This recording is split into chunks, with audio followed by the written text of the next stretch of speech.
اعوذ باللہ من الشیطان الرجیم بسم اللہ الرحمن الرحیم۔ سورہ یوسف آیات نمبر 58 تا 68 میں قحط کے زمانے میں حضرت یوسف علیہ السلام کے بھائیوں کا غلے کی تلاش میں مصر آنا اور دربار میں پیش ہونا، واپسی پر انہیں ہدایت کہ اگلی دفعہ اپنے آخری بھائی کو بھی ساتھ لائیں۔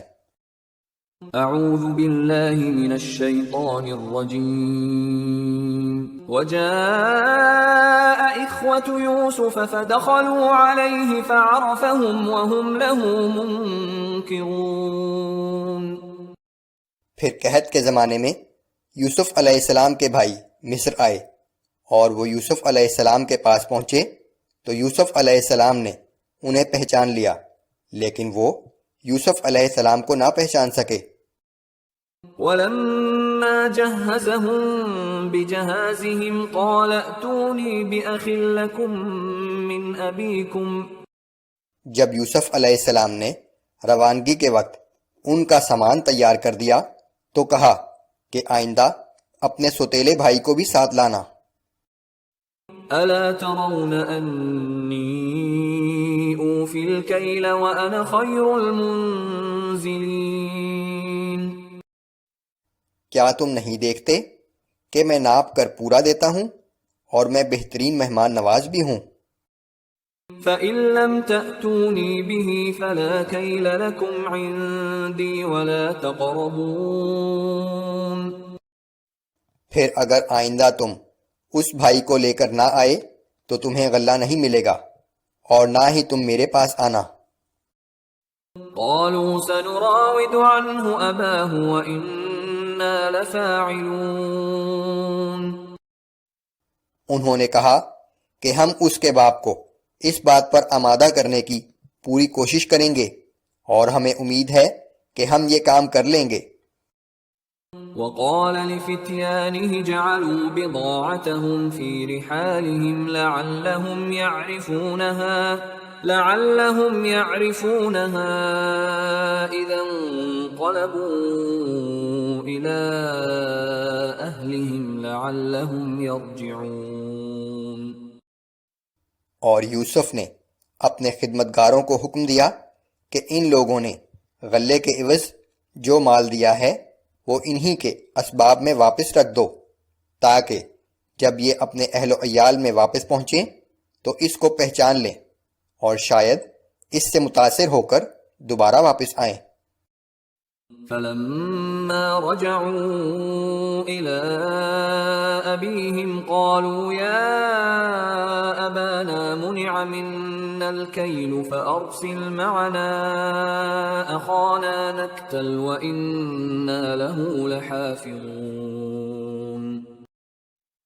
پھر جب وہ اپنے باپ کے پاس واپس پہنچے تو کہنے لگے کہ ابا جان، آئندہ ہمیں غلہ دینے سے انکار کر دیا گیا ہے، لہٰذا آپ ہمارے بھائی کو ہمارے ساتھ بھیج دیجئے تاکہ ہم دوبارہ غلہ لا سکیں، اور یقیناً ہم اس کی حفاظت کے ذمہ دار ہیں۔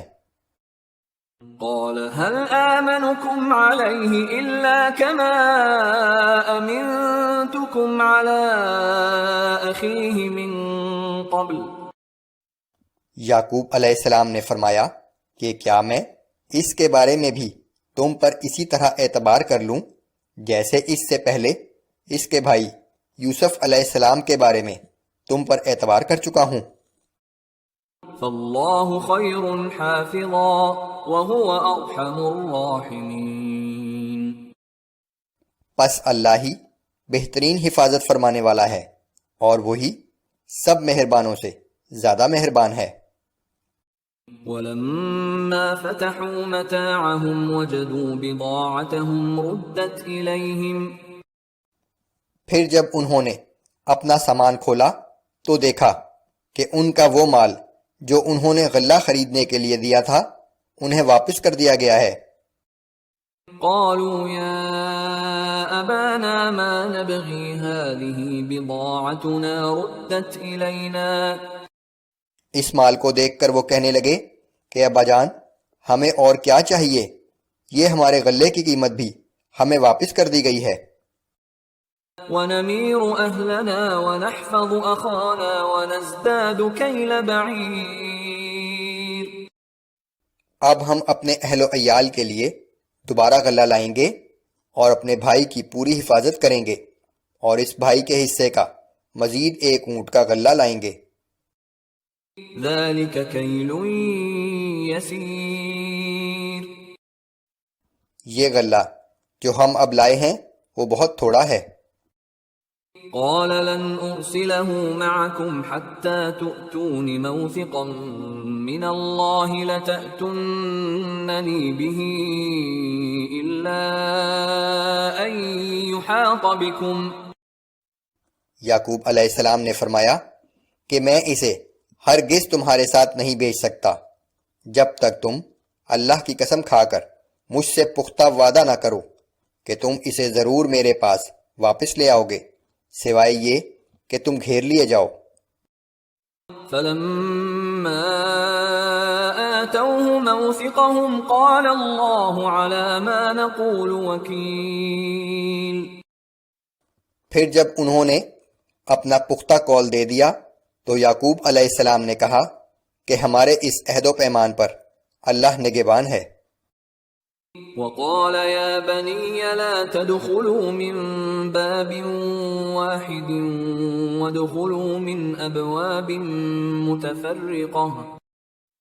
اور باپ نے چلتے وقت ان سے کہا کہ اے میرے بیٹو تم سب کے سب شہر کے ایک دروازے سے داخل مت ہونا بلکہ مختلف دروازوں سے داخل ہونا. وما أغني عنكم من اللہ من شیء. لیکن میں اللہ کی مشیت سے تمہیں ذرہ بر بھی نہیں بچا سکتا. ان الحکم الا للہ علیہ توکلت وعلیہ فلیتوکل المتوکلون. حکم تو بس اللہ ہی کا چلتا ہے میں نے اسی پر توکل کیا ہے اور سب توکل کرنے والوں کو اللہ ہی پر توکل کرنا چاہیے. وَلَمَّا دَخَلُوا مِنْ حَيْثُ أَمَرَهُمْ أَبُوهُمْ. پھر جب وہ شہر میں اسی طرح سے داخل ہوئے جس طرح باپ نے حکم دیا تھا. مَا كَانَ يُغْنِي عَنْهُمْ مِنَ اللَّهِ مِنْ شَيْءٍ إِلَّا حَاجَةً فِي نَفْسِ يَعْقُوبَ قَضَاهَا. تو یہ احتیاطی تدبیر بھی انہیں اللہ کی مشیت سے بچا نہ سکتی تھی. یہ تو محض یعقوب علیہ السلام کے دل کی ایک خواہش تھی جسے اس نے پورا کیا تھا. وَإِنَّهُ لَذُو عِلْمٍ لِمَا عَلَّمْنَاهُ وَلَكِنَّ أَكْثَرَ النَّاسِ لَا يَعْلَمُونَ. بلا شبہ یعقوب علیہ السلام بڑے صاحب علم تھے کیونکہ ہم نے انہیں علم سے نوازا تھا لیکن اکثر لوگ اس بات کی حقیقت کو نہیں جانتے.